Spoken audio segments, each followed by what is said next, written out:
we put in office. And so, I don't think that changing the president to a Republican president or elevating a vice president, although you could conceive of theories as to why that might be justifiable, would be warranted or valuable. It's the same reason why impeachment didn't excite me during the Bush years, even though there were crimes that I thought were warranted then too. Just a quick follow-up. I'm sorry, we have a long line. Thank you. I guess I have two quick questions. One, do you think it would be better for Obama to not be reelected or to be reelected? And the second is I'm sort of considering going to law school and maybe trying to be an assistant district attorney.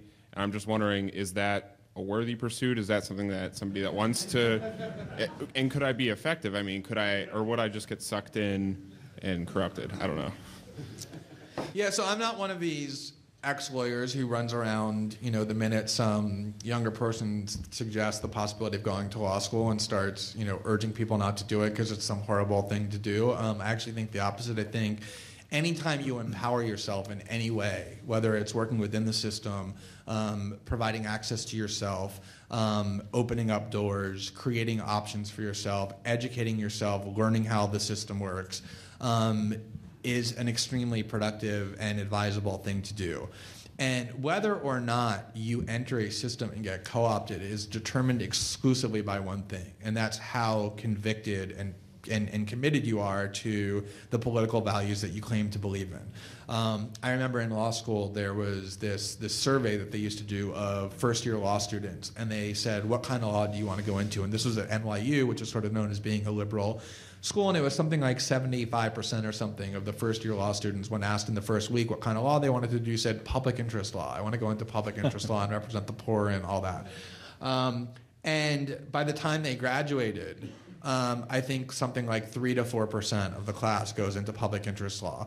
I don't blame the institution for that transformation. I blame them, the people who allowed themselves to be transformed or corrupted that way. My guess is they weren't particularly committed at the start to that accomplishment, to that objective. It was easy to say, and they didn't really believe in it. So if you're somebody who wants to effectuate change, I would never recommend ceding the field of power to people who are interested in perpetuating the status quo. That's just that's a unilateral disarmament. And you can use your law degree. Tons of people have used their law degree for all kinds of incredibly valuable purposes. I work all the time with ACLU lawyers, for example, who provide invaluable services on every single possible level. And there are lots of people who use law degrees and use their access to the system to achieve all kinds of good. I think that the important priority is to maintain belief in your core convictions and then go about figuring out how best to make them a reality and have an influence in a positive way. Thank you. Okay. And what about Obama, yes or no? Which is better or worse? Still contemplating that. I think, people, as far as the election is concerned, we're still a full year away. We don't even know who's running against him.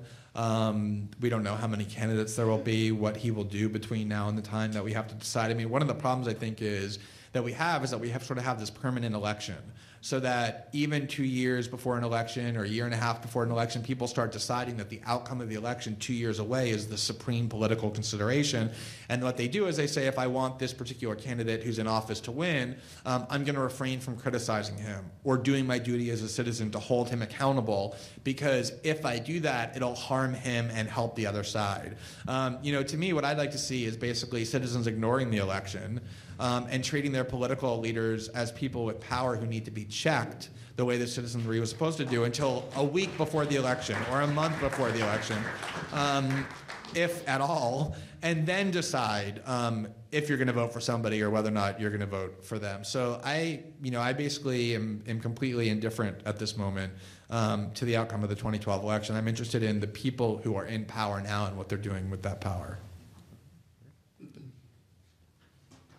Hey, Glenn. Hey. Nice to see you in person. Thank you. My question is kind of intended to bring kind of everything together. We've talked about how Americans are tolerating more lawlessness, how the problem with elites or our elites isn't people, it's systemic, how Occupy Wall Street is not really working within the political process, but against it. And what I'm kind of sensing, and maybe a little bit of it from myself, is that there's this kind of this little voice inside my head telling me that we're like at the end of the American democratic experiment, that we're still a good country, we're still full of good people, but we don't really believe that this rational deliberation and political process is getting us where we want to see ourselves going. And I'm kind of curious to hear your thoughts on that and whether you believe that we might be on the cusp of a different paradigm, or whether this is just a aberration in the system as we see it politically. Right, it's a really good question. And, I think there's a tendency for human beings, it's just a bias in how we look at things, to think that whatever problems we're faced with are some kind of unique paradigmatic change, because whatever problems we face just seem more significant by definition than problems that existed 20 years ago. And so there's a tendency to say, I think we're at some kind of crossroads that didn't exist before and the like, that I think we have to be careful to check ourselves if we come to think of that and wonder whether or not we think that because it's true or whether or not because that's the prism through which we see things. But I look to evidence like what even the most establishment figures say about the United States.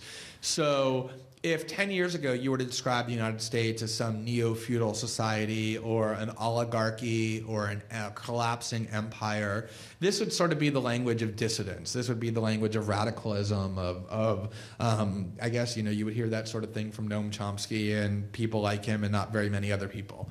And yet now if you look at even the most mainstream sources on where the United States is, you find that language frequently used. So you can read the New York Times' Nicholas Kristof, who's just a standard kind of establishment liberal, repeatedly describing the United States as a banana republic and as a third world nation. And he's somebody who travels around to every country in the world and understands what that means.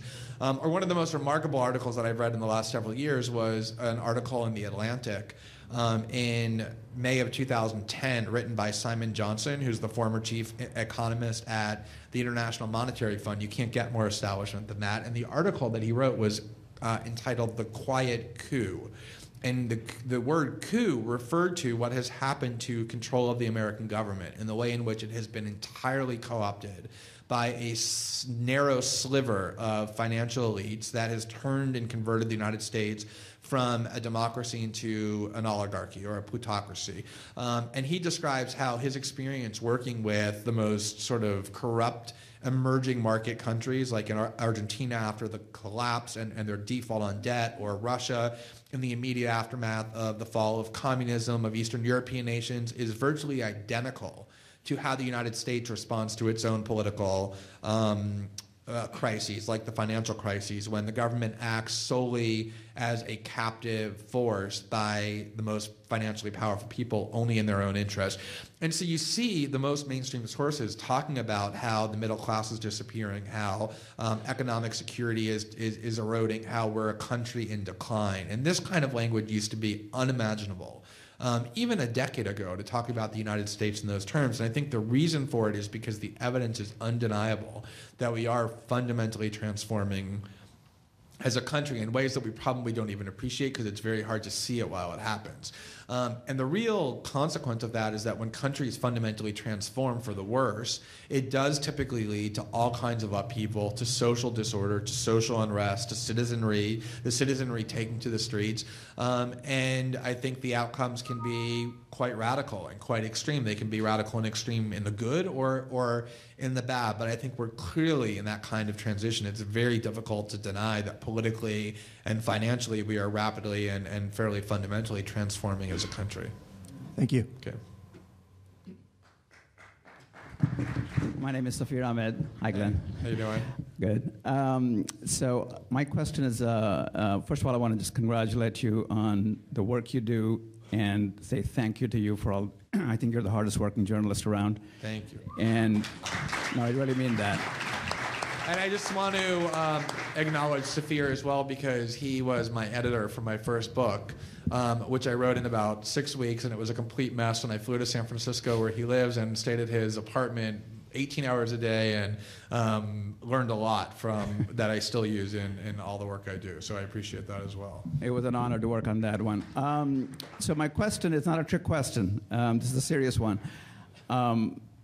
Where do you find hope and optimism? How do you find it? Where do you see it?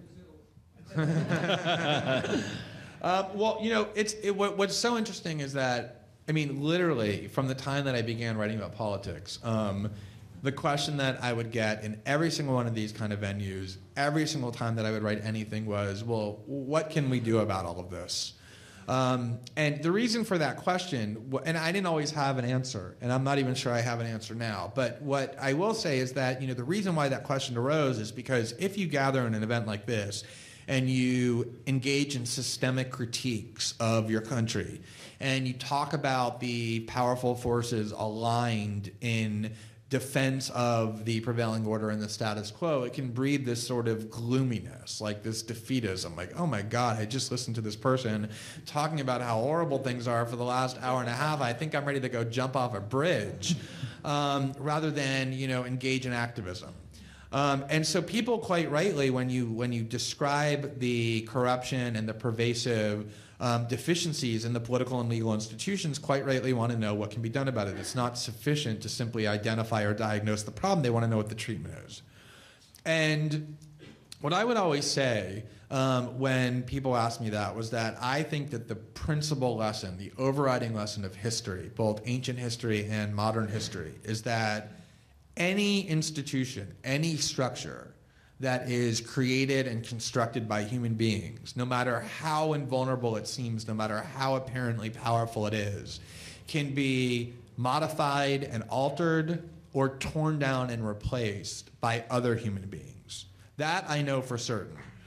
And, if we haven't done that so far, it isn't because it's impossible, it's because we just simply haven't figured out the right way to do it. And what I always, have thought for the last year or so was that we have now what should be a permanent antidote to that kind of defeatism, the sense of, well, I don't really see any hope. And to me, that antidote to defeatism was what took place in Arab nations over the course of the last 12 to 14 months, where populations that have been deliberately kept deprived materially and uneducated and poor and powerless found a way to gather together and threaten and subvert the most entrenched tyrannies on the planet, ones that have been wielding absolute power for decades, who mostly have been armed and funded by the United States and its allies. So you had the true David and Goliath battle, and those citizens found a way to really threaten the prevailing power structures and to alter them, and it's still an ongoing process, but they clearly succeeded in meaningful ways. And if they can do that with their relative deprivations, we in this room with far greater resources and opportunities can certainly find a way to do that. Yeah. And this is why I say, and I was really defending the Occupy protest movement from the very beginning. I was excited by it from the start. And the reason is that as soon as I saw it, what I really thought of it as is that although I've been spending 6 years confronted with this question, what can we do about all of this, and didn't have a very good answer to give other than these kind of abstract theoretical views that I just gave, in my mind, what is happening in the Occupy protest movement, the template that has been created, is the answer to that question. That's why I have hope. That's why I think that all of these things can radically change for the better, because citizens have that power, and that's being demonstrated in all of these cities around the country right as we speak. Good answer. There's a Leonard Cohen line that always comes to mind when we think about this subject, the impossibility of change, and it's a great line. He sings, "There's a crack in everything. That's how the light gets in," and I think that's true of what's happening today. We only have about 10 more minutes, so I'd like to get everyone who's in this line right now to ask a question. So it's up to Glenn to speed things up a little. All right, I'll be happy to do that. Hi, Glenn. You cite Orwell a lot in your writing, and I was just wondering, besides Orwell, which writers and thinkers do you find yourself coming back to again and again? It's sort of hard to say. I mean, one of the things that the internet has done